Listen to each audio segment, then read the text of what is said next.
Hey, Lindsay Walton, professional team builder here, and welcome to my YouTube channel. This is the place where it's my personal sandbox and I get to geek out about facilitation and topics that make me happy, or just things that I find interesting. And so this is part of my attempt to find fellow facilitators out there in the universe with the power of the internet.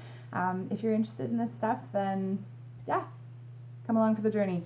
I have my little glass jar here. There's a little over 50 ideas for videos in here, and I'm going to reach in and find out what I'm talking about today. So this is recommended hiring practices that support good team dynamics. All right, the very first thing I'm going to say, ditch HR software. It drives me crazy. It drives me absolutely crazy. A computer should never, ever, ever be doing the hiring process for your team.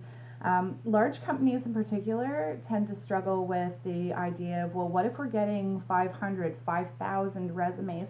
That's so many pieces of paper to go through. What should we do? And a very natural solution would be, well, get a hold of this software and it's going to help filter for keywords. You want to find people who are enthusiastic? Great, it's going to filter for the resumes that say the person is enthusiastic. You're looking for a specific skill set, it will filter finding that skill set, but the problem is a computer will never, ever, ever be able to evaluate somebody based on its gut. There are so many times that organizations run into problems because the resume said the right thing, but the person was the wrong fit for the organization. The computer gave them a thumbs up, and in real life, they are just the worst fit possible for your team. A huge, huge, huge problem too. So my home is Ottawa. I live in Canada. I'm in the capital, and right in the hub of government activity, government jobs. And I hear regularly people know about the government system, that if you want to apply for a government job, it's a computer doing the hiring, and they know that you're going to get filtered out based on keywords. So one of the best ways to get your foot in the door and to apply for a government job is to regurgitate what was put in the job description. So essentially what people are doing for cover letters and for resumes is they are cutting and pasting. They are either taking direct statements or barely modifying it at all and keeping as many keywords as possible, because that's how you get past the computer. The computer is nothing more than a sentry. And so how do I sneak past it so that I can get to the next stage? If individuals are approaching your company going, there's a guard at the door, I have to figure out how to get past them so that I can apply, then it's not actually part of your application process. Get rid of it. To go along with that, just language. It's beautiful, it's dynamic, and I'm speaking English, so I know English, French, like these are very dynamic, beautiful languages to be able to express yourself in multiple ways. What if you're looking for somebody who's enthusiastic and instead somebody says they're positive and energetic? Some HR software does allow for those variations in language. It includes a thesaurus, but just people express themselves differently, and so somebody who is the perfect fit may have just not used the words that you were looking for. So HR software, I cannot say enough about get rid of it, get rid of it, get rid of it. It is undermining your team. Now, other practices. As far as resumes go, my personal opinion is that they are outdated. Resumes have got to go. We need to stop handing out and shuffling around these resumes. And instead, I think it would be amazing for team dynamics if each individual company or organization that was looking to find a new person instead created on their job application, look, these are the things that we want to know. So what is it that you're looking for? Ask for that in the application. If the person has their own personal resume, then they're able to grab that key information, copy and paste it over, or write it in by hand if they had to fill it out in person. But since so much stuff is done online now, they can have their document, they can answer your questions, and that also means that you can ask things that go beyond the resume. Because if this is a make or break question, put it up front. Don't wait till later. I think there's actually two things that would be really beneficial as part of the application process. What if people went to your website and first of all had to learn about your organization? And what I mean by that is just it infuriates me when people just look for jobs. If somebody applied for my company, Open Door Development, and said, I want to work for you, great. If they said, I want to work for you, I said, why? And they went, and then it turns out they just wanted a job. Get lost. I still value you as a person, but take a hike. I am looking for people who want to work for my company, who are passionate about what we do. You don't want to ever take on somebody who is just looking for a job. That is not going to do good things for your team dynamic. Somebody just there to earn a paycheck is not bringing good things usually to your workplace. So instead, bring in people who are excited about what you do. Is it food? Are you a nonprofit organization? Nonprofits, you support a very specific cause. Are they passionate about that cause? Get them to learn and read about your organization. Get them to learn and read about the position. I think a lot of people are afraid that by giving too much information about the duties, the positive sides, the challenges, by overloading the person, that's going to reduce the number of people that apply.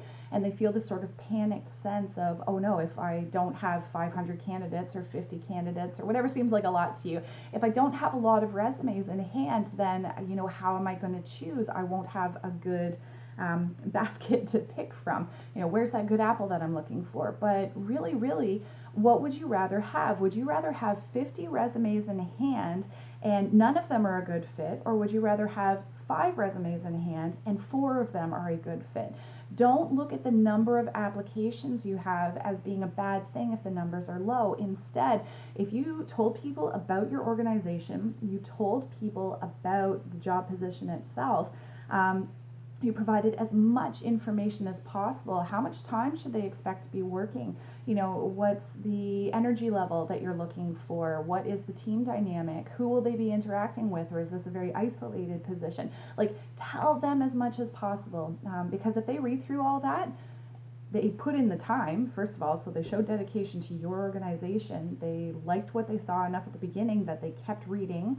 That's good. And then if they actually know the position and chose to apply, you've just reduced the chances of so many other team dynamic and HR and just personality fit problems being weeded out right at the very beginning. So get rid of HR software.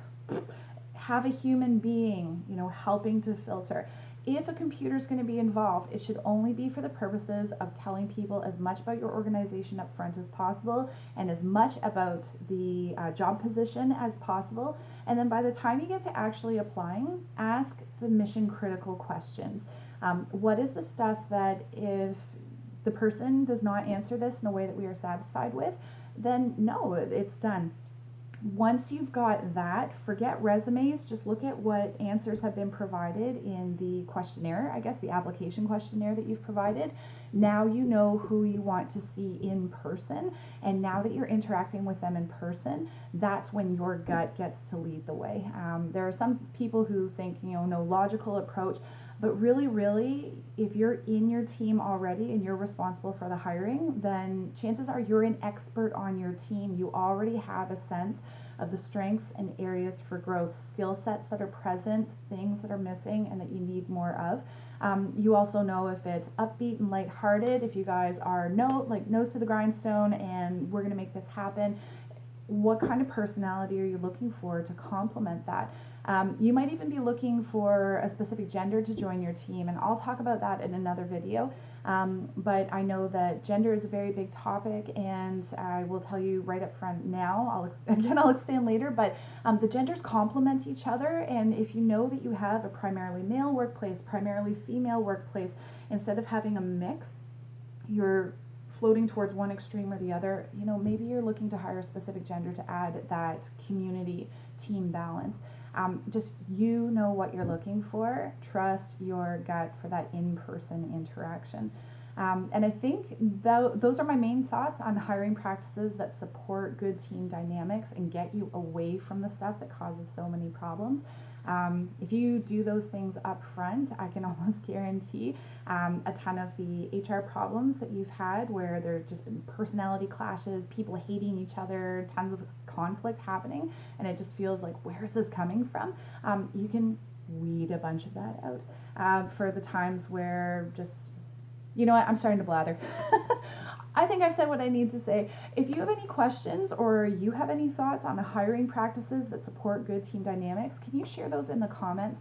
And if you have any questions, I'm going to respond to those. I'll make more videos, or you saw me take something out of the jar, I can write your question down, put it in the jar for future videos. If there was any value in this video, please like, share, subscribe, pass it on. And with that, I think that's all I have to say for now. So I'm going to sign off. All the best. Bye.